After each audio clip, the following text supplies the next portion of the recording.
Hello, this is the Nursing Ed Practicum for 2025.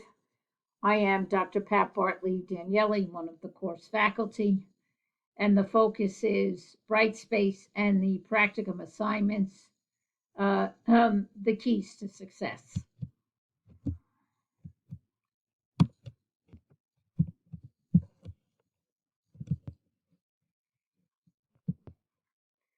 First of all, as you're aware, this is a 6 credit course. 3 credits are allocated for the online learning. So there's discussion board and assignments that are specific for Brightspace. In addition to that, 3 credits are allocated for the 135 hours, and there are assignments also attached to the practicum. In addition to you developing competency as a nurse educator, and being actively involved with the nurse educators, role responsibility, and the advanced practice nurses' role responsibilities. Always maintain communication with the preceptors and the course faculty. There must be a meeting arranged by you for the 3 of you, the course faculty, the preceptors, and there's 2, remember, and yourself, so that we can support your learning and clarify any issues in terms of the practicum. So, first of all, for the course assignments, the first major assignment is the ADDIE model, and it is focused on handoff communication. Important to note that you are going to develop an educational session based on handoff communication with nurses, and you will reflect on your clinical practice to develop that teaching plan and follow the steps of the ADDIE model in order to complete the PowerPoint assignment. This assignment is common for all students. The nursing education research table is focusing on the review of the literature for your research proposal. Your research proposal topic and title must be approved by the course faculty. There are no duplicates in the course. And you can begin reviewing the literature at the beginning of the semester, and throughout the course, you will be developing your research proposal. You do need to select, once you have reviewed the literature, whether it is going to be a quantitative or qualitative proposal. You use PCOT for the quantitative research question and SPIDER for the qualitative research question. All those course materials and supports are listed in the syllabus and also in the Brightspace course site. So for the research table, make sure you review the research guidelines and the rubric. There are 8 nursing research studies for analysis, and remember, they will be for the review of the literature. The studies must be published within the past 5 years, and in addition to the rubric, you do need to write a summary and synthesis, all of which is outlined. And a summary and synthesis really focuses on looking at those 8 nursing research references and making conclusions as to where the limitations and the gaps, and though that analysis will support your research proposal.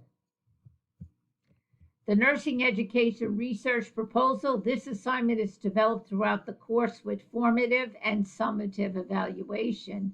Make sure you review the syllabus and the learning activities, because there are specific weeks that you have to post descriptions and information in terms of your progress with the research proposal, including uploading 3 references PDFs, so that we can see that you're on the right track. So for the research proposal and poster, remember you will get back your research table with feedback. Make sure you incorporate the recommendations and feedback from the table so that have a good foundation for the review of the literature. Again, review the assignment guidelines and rubric. Submit the research proposal via Turnitin and to your e-portfolio at the same time, which is the due date. The review of the literature includes 8 studies. A minimum of 6 of them must be a nurse authored research. And when you submit your assignment, you will also submit your research proposal abstract, the journal selection for possible publication, and the poster in week 14, meaning the following week, so that it can be reviewed the following week by your classmates. There are also practicum progress reports. There are 3. They are due on week 5, 9, and 12. They are Brightspace submissions. Please review the guidelines and the rubrics for them. All in place practicum hours are submitted for the assigned weeks, meaning that if you're going to submit your practicum progress report, your hours must already be submitted, reviewed by your preceptor, and approved by the course faculty so that we can look and see how many hours and activities that you have engaged with during the semester. Remember that the NLN nurse educator competencies are being used for this assignment for you to reflect and really guide your development and progress in the role of the nurse educator. Both the ANPD, which is the Association of Nursing Professional Development, and NLN have competencies. They are very similar, but the NLN nurse educator competencies were selected for the progress report because you also have scholarly activity in terms of your research table and your research proposal. There are 2 teaching plans. They are Brightspace submissions. Please remember that these teaching plans actually need to be carried out in the practicum with your nurse educator preceptor. There is a classroom and a clinical lab teaching plan. Please review the guidelines and the rubric, and collaborate with your nurse educator preceptor for implementation of the teaching plan. The important point here is there are due dates for each of those teaching plans. Sometimes a student may do the clinical one before the classroom or vice versa. Either way, whichever way you do it, whatever that deadline date is, make sure that you submit the teaching plan for practicum submission.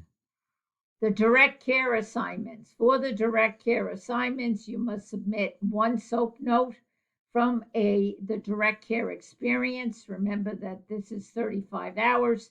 It is a graded assignment by course faculty.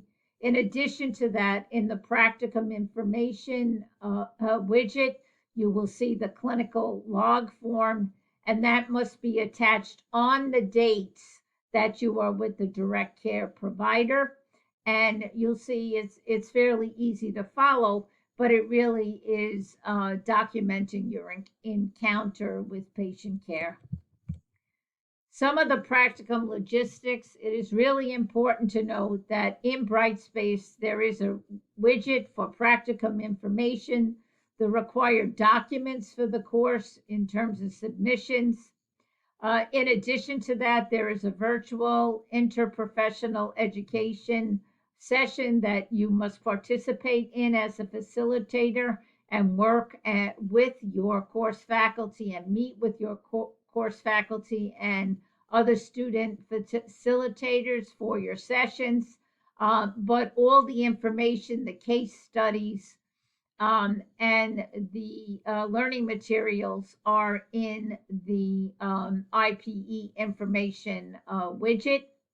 As mentioned before, the daily clinical log must be attached to your in place hours for submission. And again, all of that should be done before each progress report. The practicum hours in terms of in place. First of all, you have the ability to plan your hours and enter the days and hours that you will be there. It has come up where a preceptor was unable to be there for that date and it was canceled.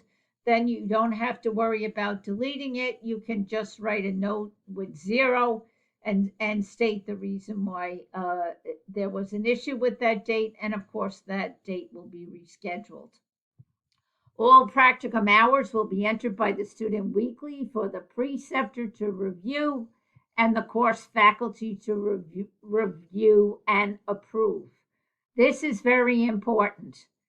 At the beginning, some of the institutions have some firewalls, and the preceptors may have difficulty with the routing of those evaluations, but it is your responsibility to make sure that the preceptor has received it.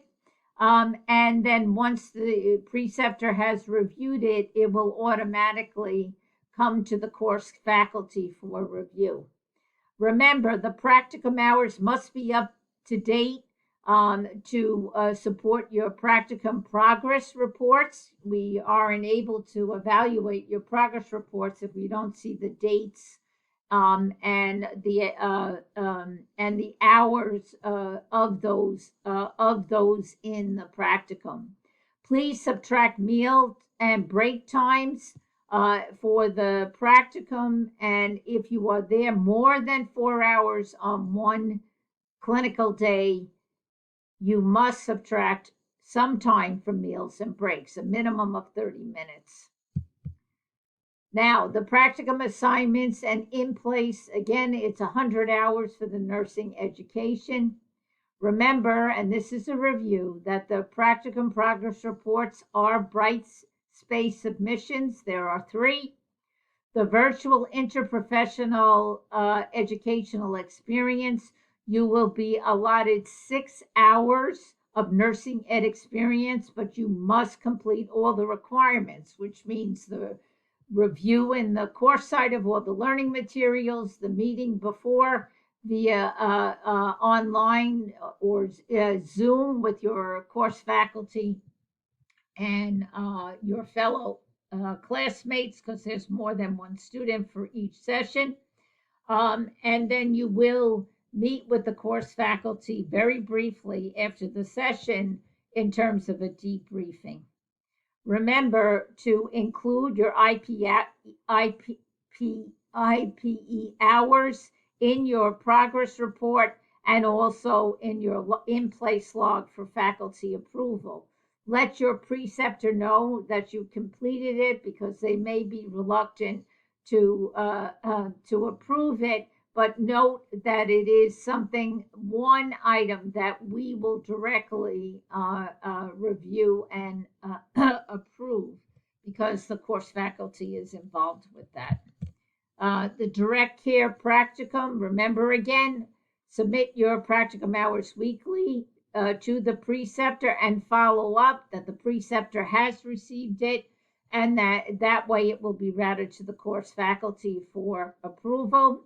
For the direct care, you need to attach the Nursing 639 direct care clinical log. It's a form that is in Brightspace of the experiences and hours, and you will attach that and submit it in place. Again, the minimum amount for the direct care is 35 direct care hours. Some students do somewhere between 35 and 40. It depends on the number of hours that the advanced practice nurse works.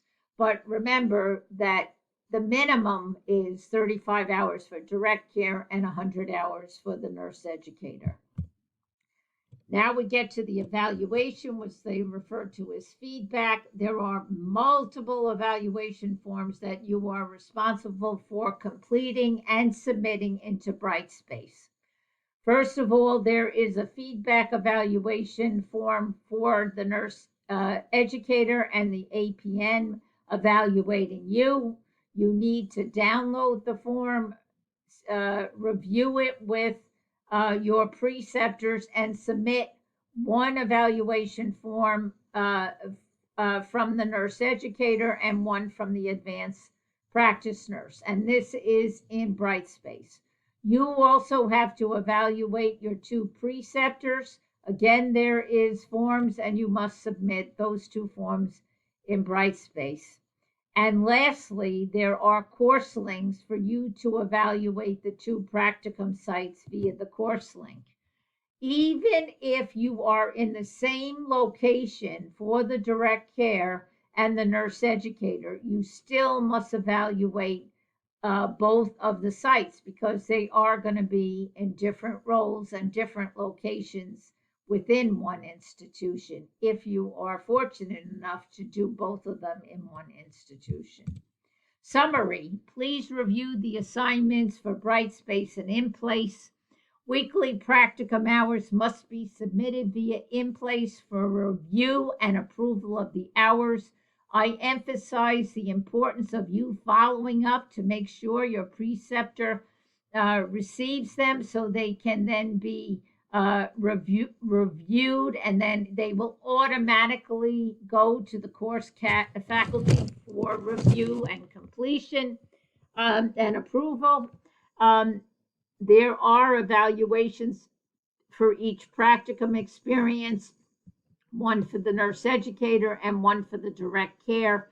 And remember that you should not wait till the end of the semester. If you do your direct care, say, first, and you are done with your direct care by April 1st, for example, then you need to complete all the documents attached to the direct care. Do not wait till the end of the semester. And of course, maintain communication with your preceptors and course faculty. We are here to support you, and we know that you are heading towards the finish line, and we want you to be successful. Thank you.